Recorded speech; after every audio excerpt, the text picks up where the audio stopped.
Want a pop-punk drum sound that sounds like this?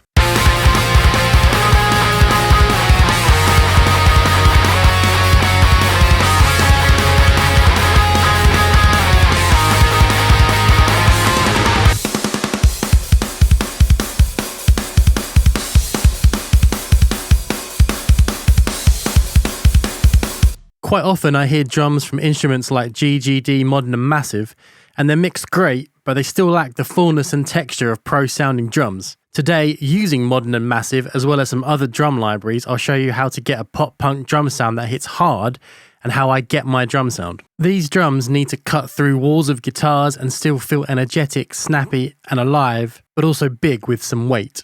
We can achieve this with clever sample layering with a couple of different kick and snare samples. So this is my crazy drum MIDI project, so I'll try and talk you through it. So first up, we'll start off here, which is this Modern and Massive kit. So the GGD kit is what I will base my kick and my toms on. I don't use the overheads from GGD, not because they're bad, but because I actually prefer one from a drum library that we'll get to later on. As you can see here,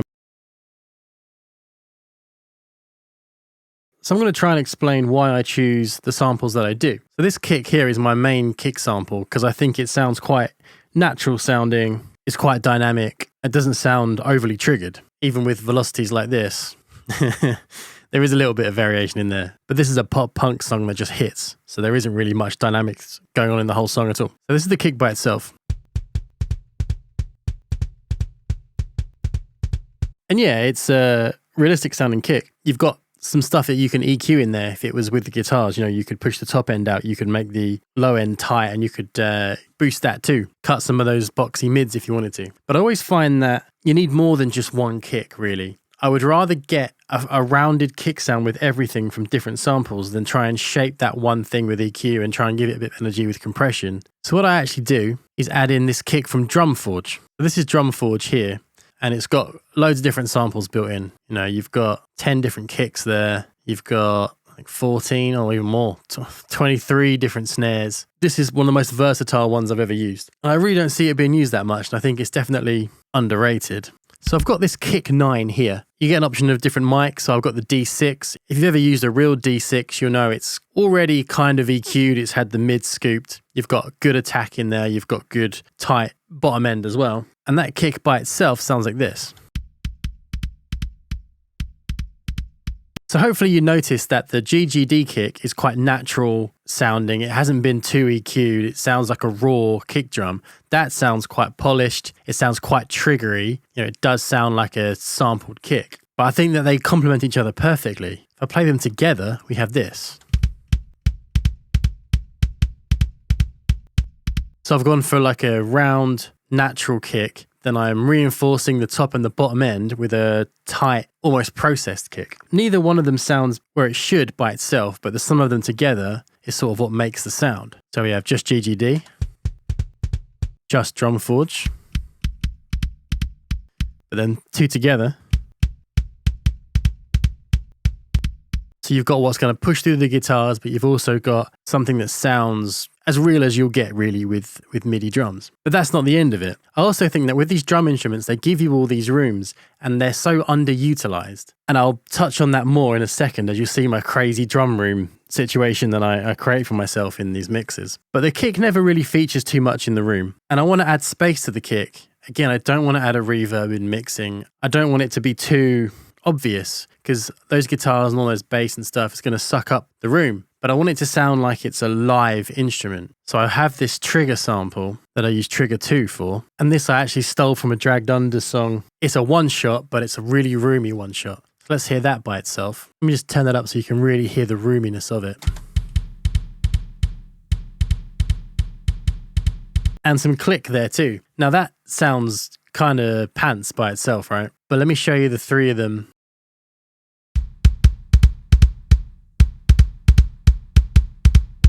And then we've got 3D kick It's got all of the elements that it needs. It doesn't sound overly triggered, but once you get the guitars in there and everything, that clickiness that you can hear quite prominently in solo, it's going to be what you need to push it through without having to over EQ a sample to get there. I do the same thing with snares. And with snares, I go one sample further and we actually use a blend of 4. So my absolute favorite snare, and I use it on everything I can get away with, is in this One Kit Wonder Pop Punk, also from GGD. It sounds so nice. It's so punchy and it's quite high tuned. Absolutely love it. So that's my main snare sound.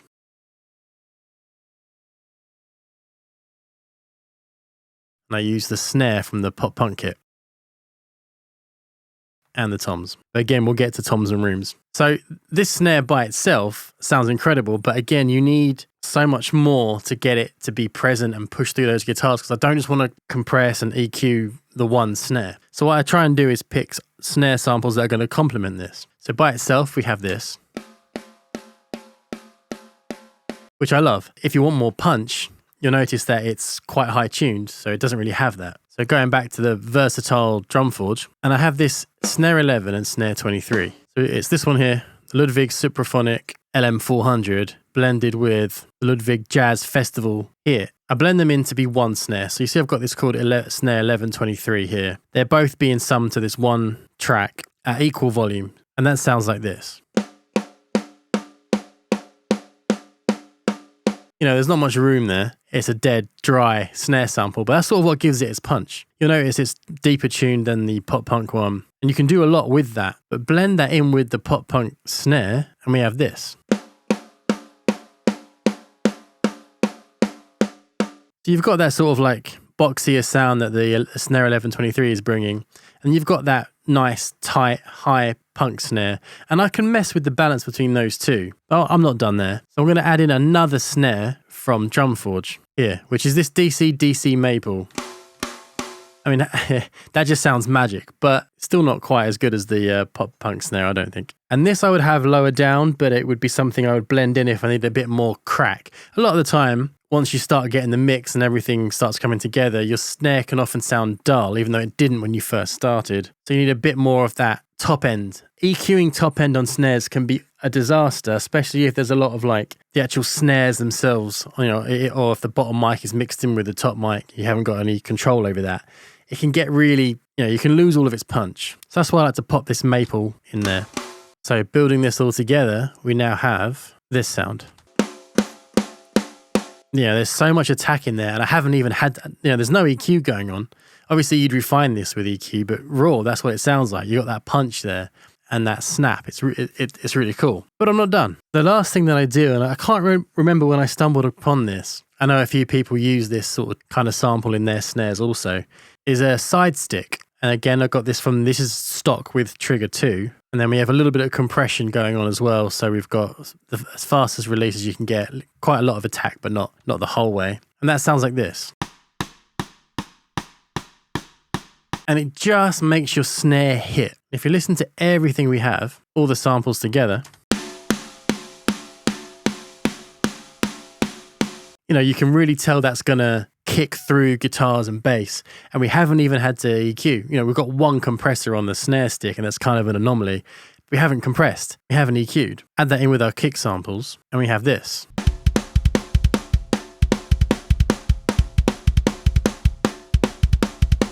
Just quickly, if you make music like this and you want me to mix your next song, then head over to my website, terrybeckleyrecording.com, scroll down to the contact form, send me a message there. I will get back to you. The link is in the description. Now, hopefully you can hear how much better that is than just having the one drum instrument doing one sample of kick and one sample of snare. It's almost sounding like a mixed kit, and we haven't even done anything. So next up is toms. And if you've ever had the trouble I have where your toms sound boxy, but they just don't cut through. And if you push them louder and get them to cut through, they just sound disjointed. You know, as a feel happens and you've got like a bright snare and a bright kick and your toms are dull, it doesn't work. If your toms are overly bright, it sounds weird. I could never find what I wanted with EQ. So as I'm sure you probably guessed, I just layer up toms like I'm insane, but it really helps. And I oftentimes in the mix, I won't even touch the EQ. I'll just leave them as is. There's a lot of weird boxy frequencies, but when that's in the whole mix, that's kind of what gives toms their presence, is that sort of mid-range that you would typically cut because it sounds strange. So let's dig into toms. My main ones are these Yamaha Recording Custom Birch toms from GGD. Right. And I would typically pan them. So I wouldn't go too wide with the GGD ones. I go wide with other ones. So I have tom 1 sitting, typically where it would. And this is going to be from drummer's perspective. So if you mix from audience perspective, it's just the other way around in terms of left and right. So rack tom, the second floor tom, depending on the part, down the middle if it's only really here and there in fills. But if it's a bit more featured, I might give it might lean it slightly to the right. And then I'll put that second floor tom all the way around there. Not quite full right, but in there. So a bit of separation there. If I find a bit with toms, it'll sound like this.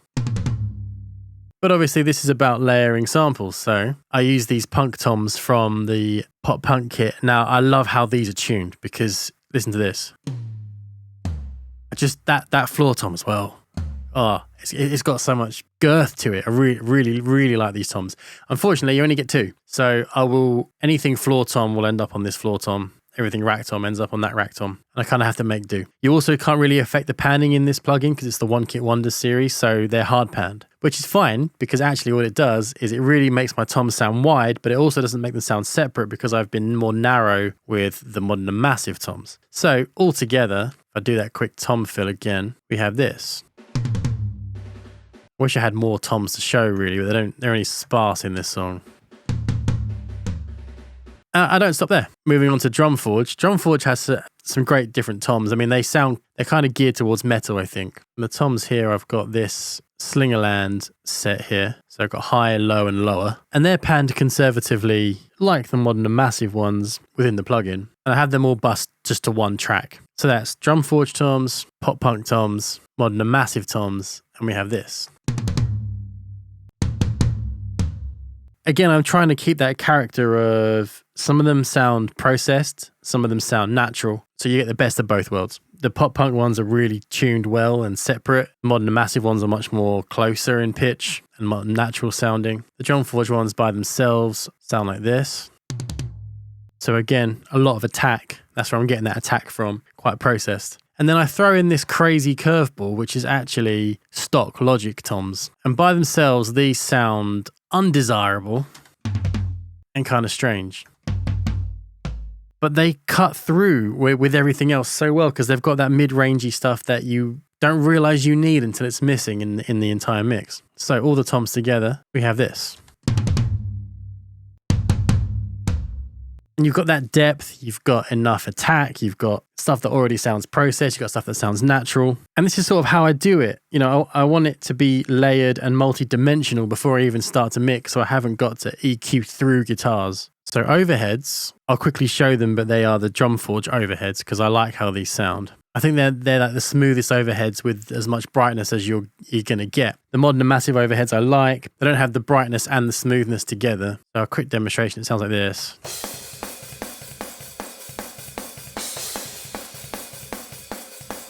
And I like that the kick and snare is in there because it adds energy. But now the thing that I think is really important and probably defines and really brings together how I want it to sound are the rooms. With all these different instruments, I use the rooms from all of them. So Logic has rooms, but Logic I only use the toms. So the stock Logic stuff is just the toms, but there's a room sample in there with that. I've got the room from the Modern and Massive. It's the room far that I use in Modern and Massive. I don't use the room close because we've got enough rooms. And again, that'll just be for the shells. So if you're someone who likes to compress your rooms and process them, distort them, get them to add that sort of cool element, it's great to do it on this because it's just the shells. And we have the room here from the One Kit Wonder Pop Punk. Again, just one room to choose from. And I have a snare verb from Drumforge and the room from Drumforge. So these rooms, which is 1, 2, 3, 4 plus a snare sample, sounds like this.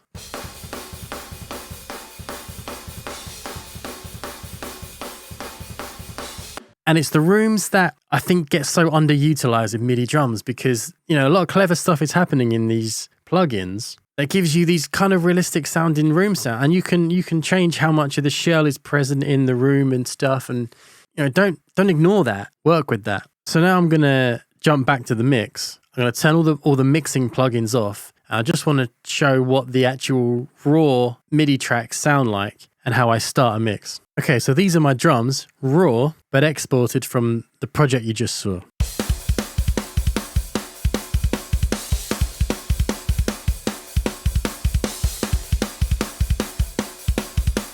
And that's without any plugins, no mixing whatsoever, literally just balanced and panned. You know, if we bring some bass in, some guitars in, we have this with no mixing.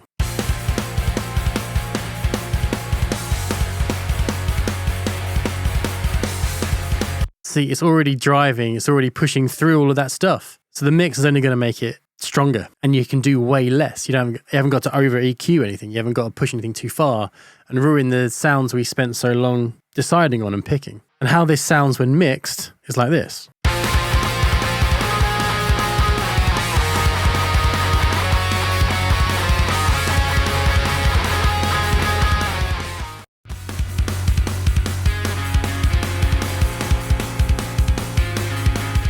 And then moving into the chorus, sounds like this.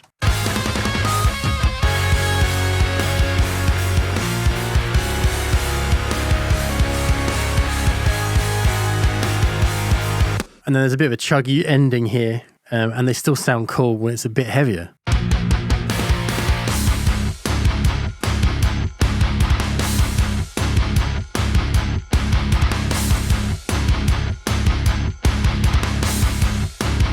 Now, if you want to see how I would mix these drums, I'm going to make a part 2 to this video, and I'll walk through the mix and exactly how to get it. If you want these exact drum tracks, then they're available on my Shopify, where you can get the multi-tracks to this entire song. And if you want to see how I would mix the guitars to something like this, then check out this video here. And as always, thank you very much for watching, and I'll see you at the next one.